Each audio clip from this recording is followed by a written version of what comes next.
Dia yang kugantikan. Angin malam itu menusuk tulang, membawa serta aroma tanah basah dan duka yang baru. 10 tahun yang lalu, di sebuah rumah sakit dengan dinding-dinding kusam dan bau obat yang menyengat, Ayah Ria mengucapkan janji yang terasa seperti hukuman bagi putrinya. Ayah Ria, seorang pensiunan dosen arsitektur yang terpandang, terbaring lemah setelah kecelakaan kerja. "Aku janji akan menikahkan anakku dengan anakmu." Suara ayah bergetar, namun penuh ketulusan. Pak Rusman, seorang pengusaha properti sederhana yang menolong ayah dari reruntuhan bangunan, hanya mengangguk pelan. Saat itu, Ria masih remaja belia, penuh dengan api ambisi dan rasa ingin tahu yang tak terpuaskan. Dunianya adalah sketsa desain yang ia buat di buku catatan, penuh dengan impian tentang studio desainnya sendiri. Ria tak peduli dengan janji semacam itu.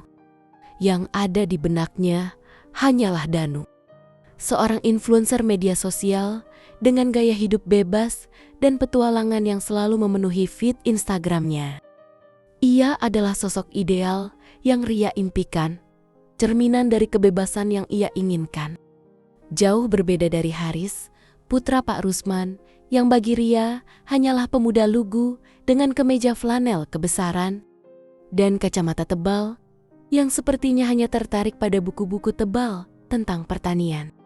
Ria melihatnya sebagai penghalang, sebuah kemunduran dari masa depan gemilang yang ia bayangkan, pilihan yang menjerumuskan. Waktu berlalu, Ria tumbuh menjadi desainer grafis ambisius dengan impian besar tentang kebebasan berkarya. Setiap garis yang ia torehkan, setiap warna yang ia pilih adalah deklarasi kemerdekaan. Hubungannya dengan Danu semakin erat. Ia adalah dunia Ria, pangeran impiannya yang membagikan potret hidup penuh warna dan petualangan. Ria merasa telah menemukan belahan jiwanya. Seseorang yang mengerti hasratnya untuk terus bergerak maju, meninggalkan segala hal yang kuno dan membatasi. Suatu malam, ketika ayahnya mulai serius membicarakan perjodohan, Ria menolak mentah-mentah. "Ayah, aku tidak bisa menikah dengan Haris. Dia terlalu kuno, tidak selevel denganku. Lagi pula, aku sudah punya Danu. Dia influencer terkenal. Gaya hidup kami cocok," teriak Ria menatap wajah ayahnya yang menua. Setiap kata yang keluar dari mulut Ria terasa seperti duri yang ia tancapkan di hati ayahnya. Namun saat itu, Ria terlalu dibutakan oleh ego dan impian. Kekecewaan tergambar jelas di mata ayahnya. Dalam keputusasaan, sebuah kebohongan fatal meluncur begitu saja dari bibir Ria. Tak disengaja, namun disengaja pada saat yang bersamaan. Aku sudah hamil dengan Danu." Sebuah tamparan keras mendarat di pipi Ria, namun rasa sakit itu tak sebanding dengan kehancuran di mata ayahnya. Ria melihat dunia ayahnya runtuh di depannya, tapi bahkan itu tidak cukup untuk menghentikan keegoisannya. Akhirnya, Mira, adik Ria yang selalu pendiam dan penurut, seorang guru sekolah dasar yang berhati emas, bersedia menggantikannya.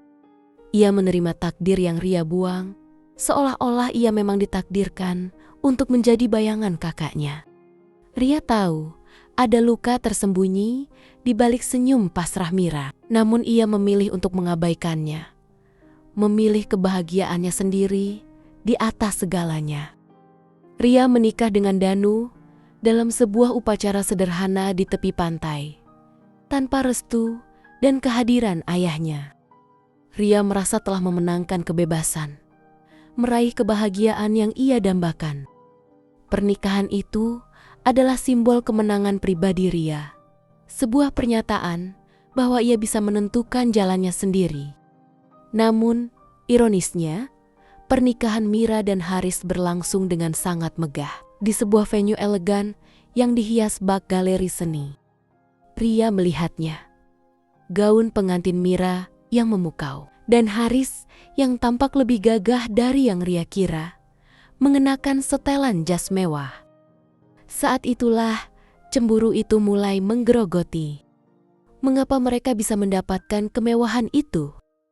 Bukankah Haris hanyalah putra seorang pengusaha properti sederhana?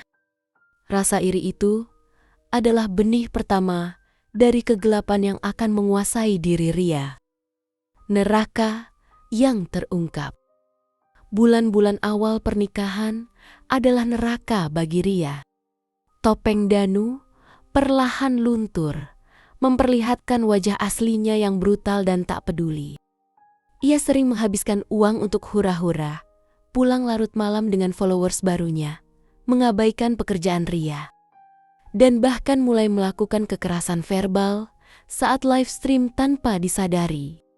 Puncaknya, ia mempublikasikan semua aib Ria di media sosial dan mengusir Ria dari apartemen bersama anak mereka yang masih balita, demi menjaga citra di depan para pengikutnya. Dunia yang Ria kira adalah surga, kini menjadi puing-puing di kakinya. Ia hancur, sendirian, dan tak punya apa-apa. Terpaksa, Ria kembali ke rumah ayahnya, dengan kepala tertunduk dan hati yang remuk. Ia menceritakan semuanya, mengakui semua kesalahannya. Ayahnya tak marah, hanya menatap Ria dengan duka yang mendalam. Tatapan itu lebih menyakitkan daripada 1000 tamparan. Itu adalah tatapan kekecewaan yang tak terhingga, cerminan dari semua kegagalan Ria. Sementara itu, kehidupan Mira dan Haris justru berbanding terbalik. Haris ternyata bukan sekadar putra pengusaha properti sederhana. Ia adalah pewaris dan direktur utama perusahaan startup agriteknologi terbesar di wilayah itu. Mereka hidup dalam kemewahan, memiliki rumah modern yang didesain dengan apik, mobil listrik mewah, dan anak-anak yang ceria. Mira sering mengunjungi ayahnya, membawa kebahagiaan dan bantuan finansial, membuat Ria merasa semakin kecil dan tak berguna. Rasa iri itu tumbuh menjadi racun dalam jiwa Ria, mengubah setiap sisa kebaikan menjadi kebencian. Ria menceraikan Danu, mencoba menata hidup kembali. Namun bayang-bayang kebahagiaan Mira terus menghantuinya. Ria tak bisa bernapas lega selama Mira masih hidup dalam kebahagiaan yang sia-sia direbut darinya. Rasa iri berubah menjadi dendam. Suatu hari, Ria menemukan postingan lama Haris dengan seorang mantan rekan bisnis wanita. Sebuah senyum dingin terukir di bibirnya. "Jika aku tidak bisa bahagia, tidak ada yang boleh bahagia," bisik Ria pada diri sendiri. Itu bukan lagi hanya bisikan. Itu adalah sumpah yang ia genggam erat, sebuah misi yang harus ia tuntaskan. Ria mengambil screenshot postingan itu dan mengirimkannya secara anonim kepada Mira disertai pesan. "Tanyakan pada Haris tentang wanita ini sebelum kau berani mencintainya sepenuh hati." Namun, kepuasan itu hanya sesaat. Kebahagiaan Mira masih terpancar. Senyumnya adalah api yang membakar jiwa Ria. Setiap tawa anaknya adalah cambukan di punggungnya. Ketika Ria mendengar kabar jika Mira dan Haris berencana akan merayakan hari ulang tahun pernikahan mereka secara besar-besaran, seketika dendam Ria mencapai puncaknya. Dengan sigap, ia menyusun rencana. Ia menghubungi seorang kenalan lama di percetakan, memesan ratusan undangan palsu dengan lokasi pernikahan yang diubah ke sebuah gudang terbengkalai di pinggir kota dengan maksud membuat malu Mira dan Haris nantinya. Ria juga mengirim pesan anonim kepada Haris, menuduh Mira berselingkuh dengan mantan muridnya saat kuliah. Ria merancang kehancuran mereka dengan presisi seorang desainer, tanpa tahu bahwasanya yang ia hancurkan adalah dirinya sendiri. Beberapa hari sebelum hari-hari, drama pun meledak. Malam itu Haris ingin membatalkan acara. Semua anggota keluarga panik. Namun, semua itu hanyalah awal. Malam itu, setelah pertengkaran Mira dan Haris terjadi, Mira pergi diam-diam dari rumah. Hujan deras mengguyur, petir membelah langit malam. Pagi harinya, kabar buruk datang. Sebuah mobil ditemukan tergelincir masuk jurang di jalan menuju gudang terbengkalai. Di dalamnya ada Mira. Ia tewas dengan luka parah di bagian kepalanya. Dan di dalam mobil itu ditemukan undangan palsu yang Ria buat. Dunia Ria runtuh, tapi kali ini bukan karena kegagalannya, melainkan karena kengerian dari apa yang telah ia lakukan. Ibunya pingsan. Haris meraung tak percaya. Polisi menyelidiki, dan jejak digital, email palsu, hingga transaksi cetak undangan, semuanya menunjuk kepada Ria. Ia ditangkap. Dalam persidangan, Ria bungkam. Tak ada pembelaan, tak ada air mata. Air matanya sudah kering, bukan karena kepasrahan, tapi karena kengerian yang mencekam. Ia tahu ini adalah balasan yang pantas, dan ia siap menerimanya. Di dalam sel, Ria hidup dalam diam. Namun, mimpi buruk tak pernah berhenti. Bayangan Mira yang terus menjauh di tengah hujan lebat menghantui Ria setiap malam. Seolah-olah Mira memanggilnya dari kegelapan yang Ria lahirkan. Beberapa minggu setelah pemakaman Mira, Ibu Ria menemukan sebuah amplop kecil terselip di antara buku-buku Mira yang dilipat rapi. Tertulis di sana, "Untuk kakakku, yang dulu selalu kusenangi ide-idenya." Dengan tangan gemetar, Ibu Ria membaca surat itu. "Kak, kalau surat ini sampai ke tanganmu, mungkin aku sudah tidak ada. Aku tidak tahu harus mulai dari mana. Tapi aku merasa harus menulis ini, karena ada terlalu banyak yang tidak sempat kukatakan, dan mungkin tak akan pernah sempat. Sejak kecil, aku mengagumimu. Serius.